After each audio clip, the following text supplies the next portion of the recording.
Okay, welcome to Sleep Month. I'm chatting with Jane McPhillips. Jane, do you want to just tell us what you do and then we'll move on to sleep?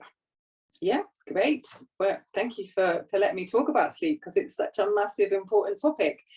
So I work as a therapist helping people with their mental health, and I'm particularly interested in supporting perimenopausal women. So I use hypnotherapy as part of what I do. And so it's crucial to understand people's sleep pattern, how they sleep, the kind of, do they wake early in the morning? Are they wakeful during the night? How do they manage to get off to sleep? Because it tells us so much about people. So I help to, as part of my kind of assessment process, and then how I then support clients to get better, because then they have all round better mental health and well-being. So I'm hugely interested in this topic. Awesome. So I'm just gonna let you run with it. Tell us all about sleep. So from my point of view, I just think sleep is, if we could view sleep as a huge asset, it's our life support system. And I think as a society, we don't view it with such importance, even though we would all say we'd like to get better sleep, I'm sure. We still don't view it with the amount of importance that I think if we lended ourselves to that and focused on it and really put, kind of the pieces of the jigsaw together to how we could get better sleep, we'd really, really see the benefits. I heard a staggering statistic the other day, which is that GPs only have an hour and a half educational training about sleep in the whole of their training. And yet it's what we all do as human beings and need more of in order to repair physically and mentally. So it just goes to show that even the topic that could be most important for the GPs that we go and see as first port of call, they don't even have that full, detailed understanding to help us. So in terms of perimenopausal and postmenopausal women, a survey that I was looking at said that between 40 and 60% of women will report having problems with broken sleep. So we know that it's an issue. I'm a perimenopausal woman myself. I know what happens. I know it is an issue, and for various reasons. So it's really helpful for us to look at, okay, what are the sort of things and why do we need to focus on sleep? And also, what can we do to sleep better? How can we get more of that asset and that quality of life involved? And that's why I'm so interested in sleep, because I see that even with clients that come through my door or my virtual door who are suffering with anxiety or chronic migraine, whatever it may be, they always at the end of it have better sleep. So I know that it's always something that I want to be focusing on. So in terms of recommendations, we're told that recommended to have between 7 and 9 hours sleep a night. But that's not always possible if our sleep is broken with the various things that happen with our hormones, the things that happen in our lives. But just to focus on that for a moment. So within that 7 to 9 hours, it isn't just about the duration, it's about the quality. And actually what's equally as important as the duration is what happens during those sleeping hours. So we need to be getting both deep sleep that happens in the first half of our sleep cycle and REM sleep as well. And for example, the REM, that rapid eye movement sleep, enables us to be able to process emotions, to be able to process what's gone on during the day. It's like sleep therapy for our brains, and we really need it. So we can't skip either side of that sleep cycle. Both are really, really important. So if we come on to the kind of challenges, if we think about, I think one of the main complaints that I hear and that I understand myself to be an issue is the hot flushes. How can we get 7 to 9 hours of consolidated sleep when our body's going, vroom, and now you're boiling, and and now you're freezing, and all the stuff that comes with that, and the sweating, and so it's maybe looking at, okay, so how can we help reduce the hot flushes that then means in turn we'll get better consolidated sleep? One of the things that can be really helpful there is looking at caffeine and alcohol intake, which is not everybody's first want to port of call, because sometimes we need caffeine and alcohol to deal with the rest of the stuff that Perry chucks at us. But it is worth just monitoring, and it's different for different people, but something to bear in mind, and everybody has to make their own choices around caffeine and alcohol. I'm not here to preach or tell you what to do, but really just to say, well, this is what the evidence tells us, and the evidence tells us that alcohol impacts hot flushes, as does stress and anxiety, as does caffeine. So if we can just look at those three elements, starting with caffeine, But interestingly, when we do consume caffeine, the kind of 50% shelf life after we've consumed it lasts for around 5 to 6 hours. Great. So 5 to 6 hours after we've consumed it, it's more or less gone from half, but then goes down to quarter. So the caffeine intake for around 10 hours is about a quarter is left in our system.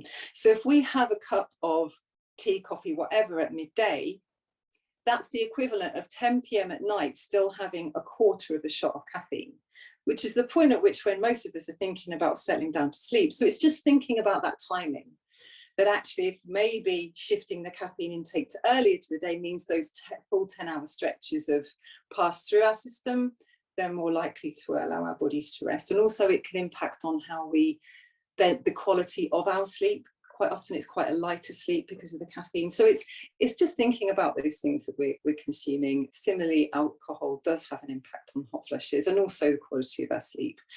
And the other thing that I mentioned there is about the stress and anxiety. So studies have shown that the more anxiety and stress we have can then bring on the hot flushes.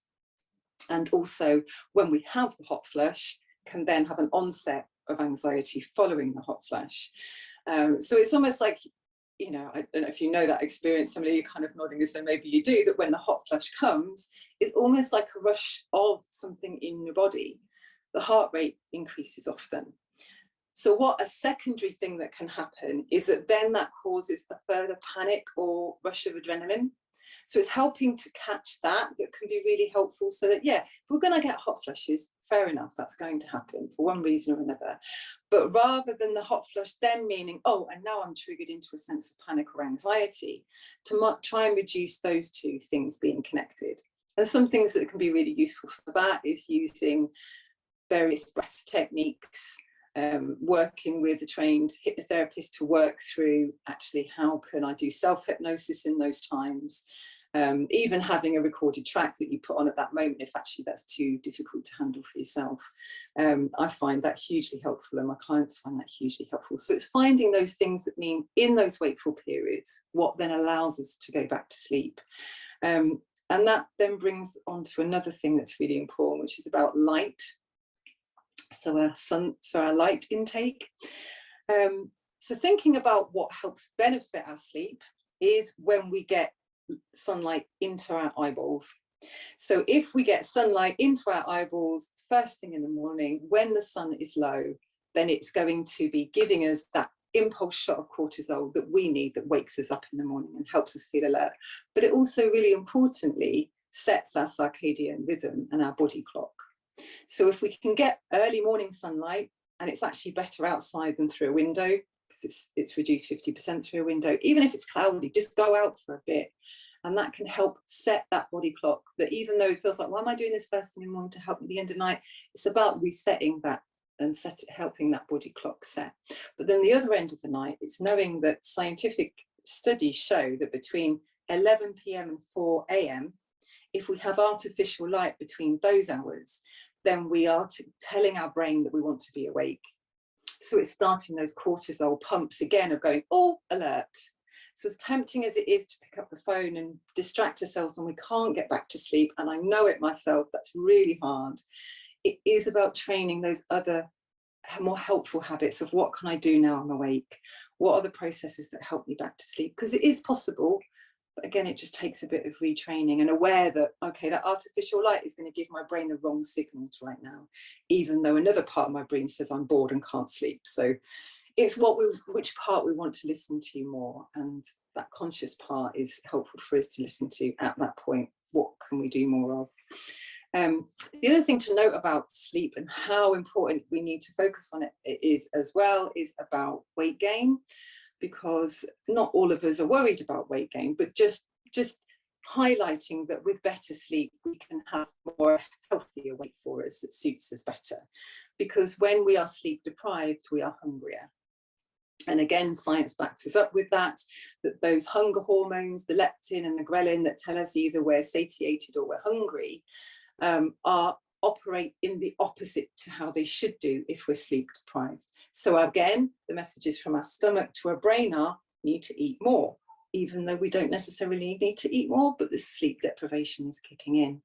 And interestingly, when those messages come to our brain, what we're encouraged to eat is that stodgy carb, easy sugar, you know, it's that, oh, I just need a fix type food, which, you know, is not necessarily helpful for our calorie intake and not necessarily what we need in perimenopause either in terms of nutrition. So it's being mindful that if we can focus more on better sleep, there's all those issues in terms of weight gain, but not only that, to do with insulin levels, because when we're sleep deprived, the insulin doesn't do what it should. It doesn't send the messages that actually it needs to absorb the sugar in the body. So that can be a real kind of risk signal for moving towards type 2 diabetes. So again, sleep, really important for a general health. And so kind of the scientists say, so there's a sleep specialist that I often follow, Dr. Matthew Walker, who works in America. He's got lots to say around sleep. His kind of main focus is around regularity. So how regular is a sleep pattern? Because unfortunately we can't bank sleep. So it's like, well, yeah, if I lose sleep tonight or tomorrow, I'll just catch up on it a few days after. You may feel like you need to catch up on it because you're more tired. We can't bank sleep. Mother Nature hasn't given us that facility. Whereas Mother Nature gives us fat stores that we can keep hold of food, you know, in case of famine. Yes, that's set in our evolutionary, you know, body makeup, but we can't store sleep. So Mother Nature is telling us very clearly, we haven't evolved beyond needing sleep in order to heal, in order to manage our mental health and our physical health. So where we can get regular sleep, that's an investment. So like thinking, oh, but I'd rather stay up later tonight to finish this project, you know, because it needs to get done. If we think about, well, actually, if I go to bed earlier tonight, I'm going to have more of a focus and investment for tomorrow. So it's a kind of maybe a shift of the mindset of, I'm not missing out on anything, I'm gaining tomorrow when I get up. So I'm conscious that I've mentioned a lot of things that maybe are an issue if we don't have sleep. So what can we do to help ourselves even more? My focus is hypnotherapy, because I see huge benefits of clients using both hypnosis that I lead and also self-hypnosis as well. And hypnotherapy gets a bad press sometimes, particularly by those that are doing it on stage to control people. And I just want to kind of put it out there, that isn't possible. To control somebody and make them do something they don't want to do, it's impossible. Those people are being suggested to do things and they feel comfortable with doing it.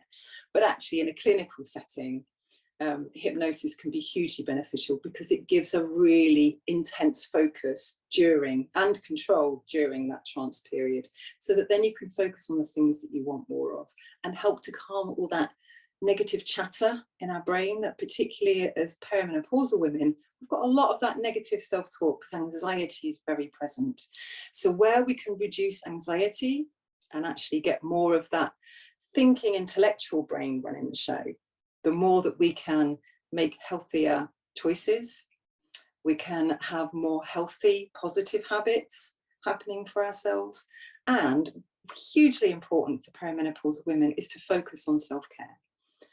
And I think it's one thing that we all struggle to do as women, but in this time of life, we've got to just do more of it. So finding something that helps more of that focus and allows you to go, right, this is what I need to do. I need to look after myself more, and sleep being a huge part of that, because with more sleep, we're more able to manage our emotions. That's been brilliant. Thank you so much, Jane. That's like so much useful information, kind of the stuff that we hear from the scientists, but actually broken down into understandable bite-sized pieces, because sometimes it can seem a bit kind of overwhelming, can't it?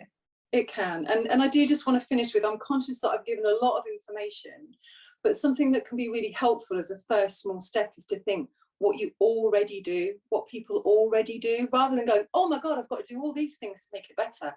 Just look at what you already do, because we all get some sleep. So focus on what you already do well. What are the areas of your life of self-care that you already focus on? And maybe what's the first just gentle small step towards focusing on something that might make it even better, rather than thinking, oh, I've got to tackle all this stuff. What's the first manageable, comfortable step that you think you could maybe take this week? Awesome. Thank you so much. You're welcome.